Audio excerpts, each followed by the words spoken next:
Welcome to the Deep Dive.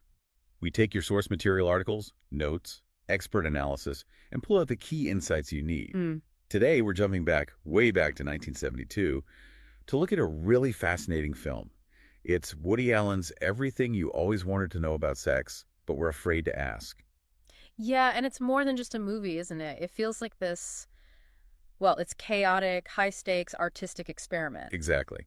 We're diving deep into how people saw this film back then because it's super important contextually. It landed right after Bananas in '71, which did pretty well. Right, Bananas was successful, but maybe more conventional. With this 1972 film, Allen seems to be deliberately taking risks. It's like a rapid-fire test drive for his style. Trying things out. Totally. He's honing that unique voice, that directorial style that, later brought him huge success, both critically and commercially. And the source material for this film is just wonderfully weird.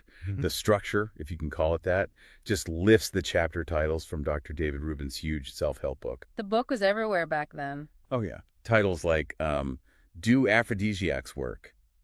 Or, What Are Sex Perverts? But that's pretty much where the connection ends, right? He just uses these titles as, like, springboards. Completely independent comedic launch pads. You end up with 7 segments that are wildly different from each other. So our mission today really is to unpack this experiment. The source material we've got makes it clear. You gotta applaud Allen's willingness to push boundaries, but...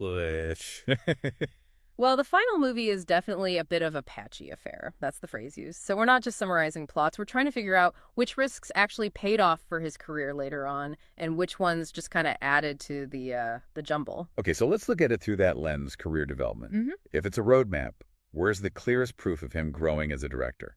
Critics seem to agree that the patchwork thing actually let him shine when he was spoofing specific genres. The diversity is absolutely key, and probably the strongest segment, the one showing the most, technical skill, was why do some women have trouble reaching an orgasm? The Italian homage piece, which looks and feels totally different from everything else. It's got Woody Allen as Fabrizio and Louise Lasser as Gina. They're newlyweds who find they can only connect in very public places. Yeah, spectacular is the word. And what's really fascinating is the control he shows. The review we looked at points out it was shot entirely in Italian with subtitles, a deliberate, loving nod to directors like Fellini and Antonioni. Like a proper homage. Absolutely. The reviewer praised his grasp of technical style things like deep focus, how he uses space in those long conversation scenes. It's quite sophisticated. That feels like a massive jump from this sort of slapstick stuff in Bananas, right? He's controlling the visuals, letting characters just be in the space. And it's also one of the rare times Woody Allen plays the cool guy, doesn't he?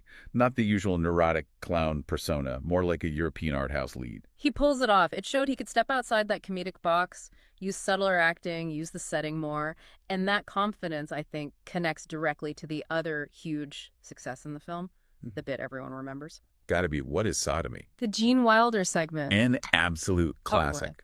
Wilder plays Dr. Doug Ross, a psychiatrist who, develops this very deep connection with his patient's sheep. A woolly beauty, as the critic nicely put it. Yes. And Wilder is just fantastic. Total commitment to the absurdity. But the source notes also say this is a win for Allen as a director, too. He shows restraint. He just frames Wilder and lets the actor's unique mix of, mania and sincerity carry it all. Right. Directing that kind of performance is different from doing physical comedy yourself. Yeah. It showed he could work really well with amazing actors. Exactly. A different skill set. And it proved he had it. Okay, so 2 clear breakthroughs. The Italian segment showing technical flair and the Wilder bit showing he can direct great actors with restraint. But the film overall is still called patchy, even though it's recommended. That suggests some of the other weirder bits maybe didn't land so well. Yeah, that seems to be the consensus. It looks like when Allen leaned more into just pure absurdity without maybe enough comedic structure underneath, the quality dipped. And there's a point made in a listener comments related to the review with segmented films, sketch shows. It's hard for the audience to kind of settle in. Too much change.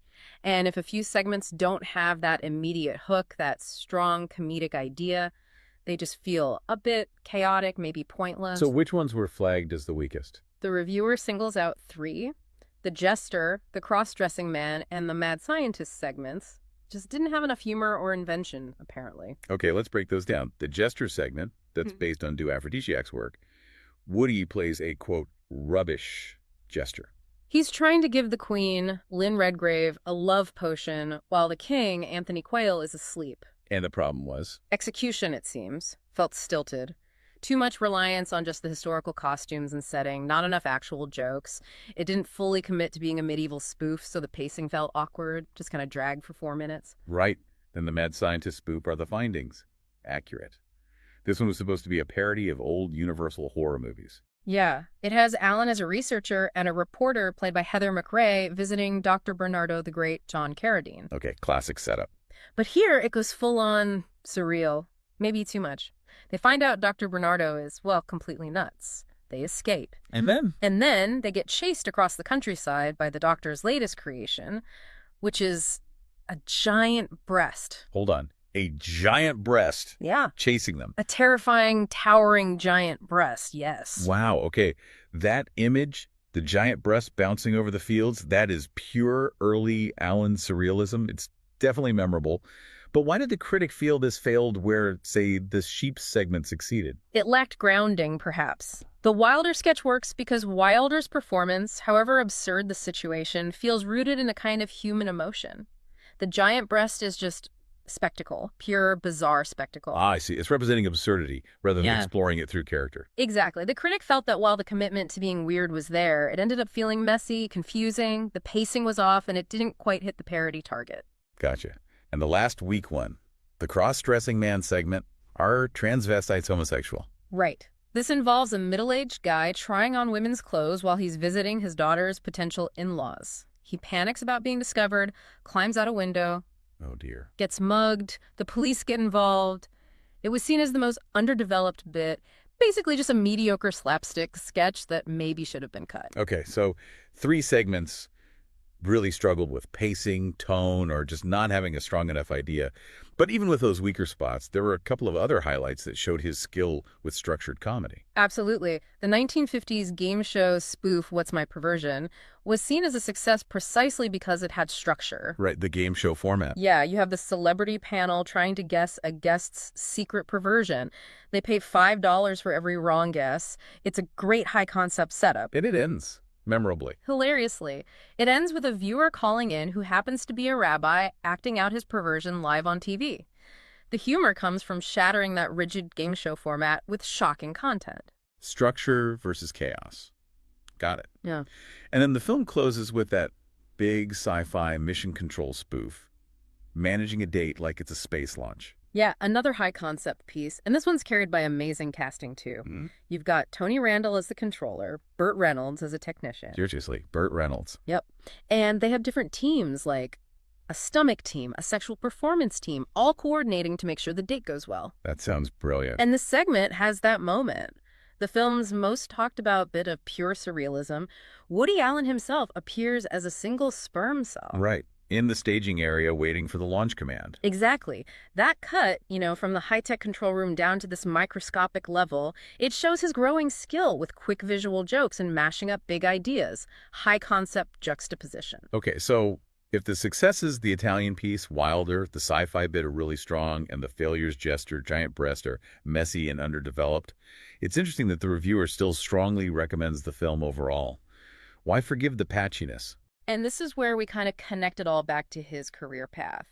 The film's seen as important, critically speaking, not maybe for its overall score as a single movie, but as this roadmap, a portfolio experiments showing his development as a director.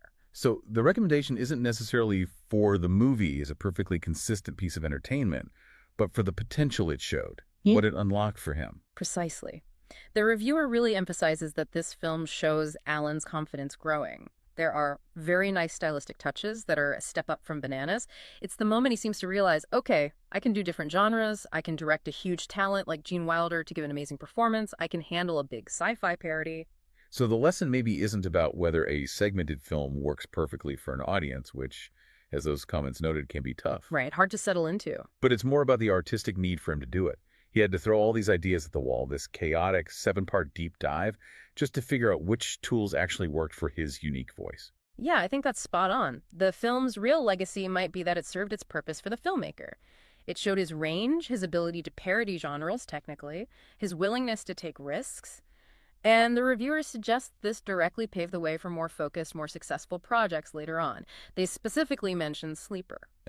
Which used that sci-fi parody idea but built a whole cohesive story around it. Exactly. He took the successful experiments, the breakthroughs from this film, and built something more structured with them. So for you, the listener, that's the breakdown of this really pivotal, if kind of chaotic film. You've got the experimental structure, those technical wins like the Italian Homage, the sheer brilliance of the Gene Wilder segment. And also those bizarre moments, the giant breast, Woody as a sperm that define this early risk-taking phase. And understanding the failures is just as important, seeing where the line was between surrealism and just messy. It really does raise an interesting question for you to think about, doesn't it? Yeah. When an artist is clearly finding their feet, experimenting, taking risks, how should we judge the result? Yeah, do you judge it on its overall consistency? Or do you focus more on those breakthrough moments, the flashes of brilliance, the confidence it demonstrates for the future? What stands out more to you from this whole deep dive? Was it the proof that he could direct different styles? Or maybe the hilarious ways some of the weirder ideas didn't quite work, showing the limits he was testing? Something to mull over, definitely, as you think about how artists evolve. Sometimes you need that chaos to find clarity. Thanks for diving deep with us today. Until next time.